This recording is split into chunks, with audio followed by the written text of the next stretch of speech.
23 मार्च 1940 की अहमियत क्या थी?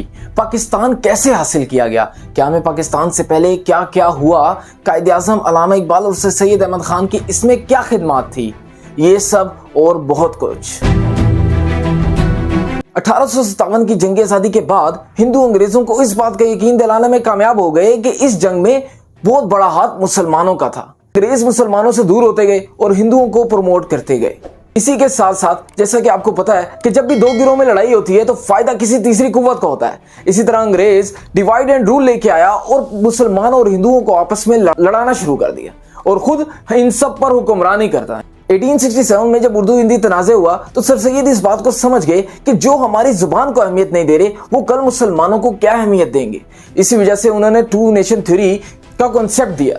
वैसे तो बरे-सगीर में बहुत सी कौमें आबाद थी, लेकिन दो कौमी नजरिए का मतलब है कि बरे-सगीर में दो बड़े अक़वाम आबाद हैं जिनका मजहब, जिनका तहजीब और सकाफत आपस में मुख्तलिफ है और वो पूरे खित्ते में जुदागाना हैसियत रखती हैं।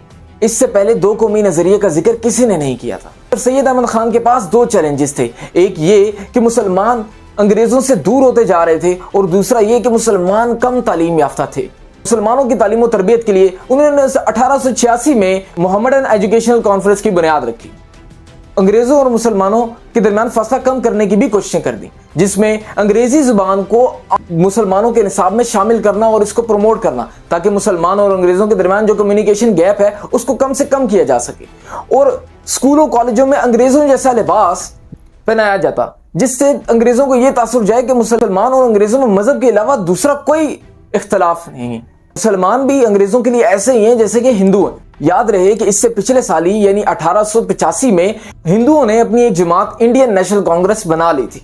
सर सैयद की वफात 27 मार्च 1898 को तो हो गई, लेकिन उनकी पॉलिसीज का असर बहुत देर पा रहा। 1906 में दो वाकयात हुए। एक शिमला डेपुटेशन हुआ, दूसरा बड़ा काम कि मुसलमानों ने ऑल इंडिया मुस्लिम लीग की बुनियाद रखी। 1928 में जब नेहरू रिपोर्ट आई तो कायदे आज़म ने इसे मुस्तरद कर दिया और अपने 14 निकात पेश किए। शिमला डेपुटेशन, नेहरू रिपोर्ट, कायदे आज़म के 14 पॉइंट्स या किसी और इवेंट पे भी अगर आपको डीप में वीडियो चाहिए तो मुझे कमेंट बॉक्स में जरूर बताइएगा। मोहम्मदन एजुकेशनल कॉन्फ्रेंस कायम करके जो सर सैयद अहमद खान ने जो बुनियाद रखी थी वो अब मुनज़्ज़म होती जा रही थी और इसी की वजह से अल्लामा इकबाल ने मुस्लिम लीग के इजलास की सदारत करते हुए इलाहाबाद के अंदर एक अलग तशखीस का मुतालबा किया, लेकिन अभी तक पाकिस्तान का नाम किसी ने भी नहीं लिया था। 28 जनवरी 1933 में चौधरी रहमत अली ने अपना एक पंफलेट शाया करवाया जिसका नाम था नाउ और नेवर, अब या कभी नहीं।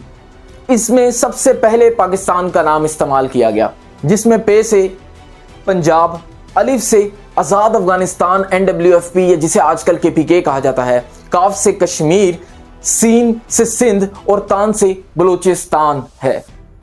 एक तरफ मुसलमान अलग वतन का मुतालबा कर रहे थे और दूसरी तरफ हिंदू इनकी इस बात को मुस्तरद कर रहे थे। इसी दौरान एक बड़ा इवेंट हुआ कुछ यूं कि गवर्नमेंट ऑफ इंडिया एक्ट 1935 के बाद 1936-37 में इलेक्शन हो गए और कांग्रेस ये इलेक्शन जीती और 8 सूबों पर अपनी वजारतें बनाने के काबिल हो गई। ये पहली दफा था कि हिंदू जीते थे। इस चीज से अब यह पता चलना था कि हिंदुओं के असल इरादे क्या हैं और ऐसा ही हुआ। हिंदुओं ने मुसलमानों को टॉर्चर करना शुरू कर दिया। मुसलमान तलबा को यह कहा जाता कि वो गांधी के मुजस्मे के सामने झुके और विद्या मंदिर और वर्धा जैसी स्कीम्स लॉन्च की गई। ये वजारतें तो 2 साल ही चली, लेकिन मुसलमान हिंदुओं के इरादों को भांप गए। 27 दिसंबर 1939 में जब कांग्रेस की मिनिस्ट्रीज ने इस्तीफा दिया तो कायदे आज़म ने उस दिन को द डे ऑफ जजमेंट यानी निजात का दिन का नाम दिया। 7 अक्टूबर 1938 में सिंध असेंबली में एक मुतफिका राय से एक करारदाद मंजूर हुई, जिसमें तहत शुमाल मगरिब इलाकों में एक अलग मुल्क बनाया जाएगा जिसको बाद में पाकिस्तान का नाम रखा जाए। 22 मार्च 1940 को ऑल इंडिया मुस्लिम लीग का 27वां इजलास मिंटो पार्क में बुलाया गया, जिसमें तकरीबन 1 लाख लोगों ने शिरकत की।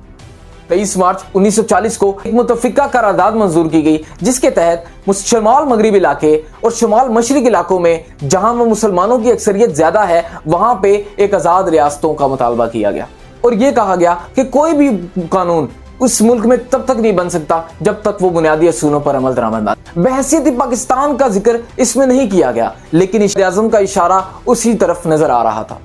اس لیے ہندو پریس نے اس کو قرارداد پاکستان کے نام سے شائع کرنا شروع کر دیا۔ گاندھی اور ہندو نے اس قرارداد کی مخالفت شروع کر دی، جس میں قائد اعظم نے گاندھی کو جواب دیتے ہوئے کہا کہ ہم 100 ملین کی آبادی ہیں اور ہم ایک علیحدہ قوم ہیں، ہمارا تہذیب و ثقافت بھی ایک دوسرے سے مختلف ہے اور بین الاقوامی قانون کے مطابق بھی ہم ایک الگ قوم ہیں۔ 1940 سے 47 کے درمیان انڈین نیشنل کانگریس یہ سمجھ چکی تھی کہ آل انڈیا مسلم لیگ پاکستان سے کم پر کبھی نہیں مانے گی، اسی لیے انڈین نیشنل کانگریس نے آل انڈیا مسلم لیگ کے آگے گھٹنے ٹیک دیے اور 14 اگست 1947 میں پاکستان وجود میں آیا۔ اسی دوران قائد اعظم کا ایک بہت خوبصورت واقعہ ہے۔ ایک دفعہ قائد اعظم طالب علموں سے خطاب کر رہے تھے، ایک ہندو لڑکا کھڑا ہوا اور اس نے قائد اعظم سے سوال کیا، آپ ہندوستان کی تقسیم کر کے ہمیں کیوں علیحدہ کرنا چاہتے ہیں؟ قائد اعظم خاموش ہو گئے۔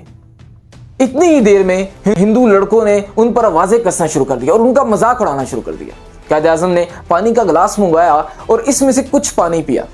اب بچا ہوا پانی اس ہندو لڑکے کو پینے کے لیے کہا، جس پر ہندو لڑکے نے انکار کر دیا۔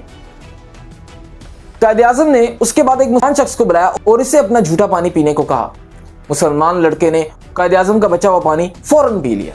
تو قائد اعظم نے دوبارہ طالب علموں سے مخاطب ہو کر کہا کہ یہ فرق ہے۔ آپ کو اس ویڈیو میں کیا اچھا لگا اور آگے آپ کن ٹاپکس پہ ویڈیوز سننا چاہتے ہیں؟ کائنڈلی کمنٹ باکس میں ضرور بتائیے گا۔ ملتے ہیں اگلی ویڈیو میں، تب تک کے لیے اللہ حافظ۔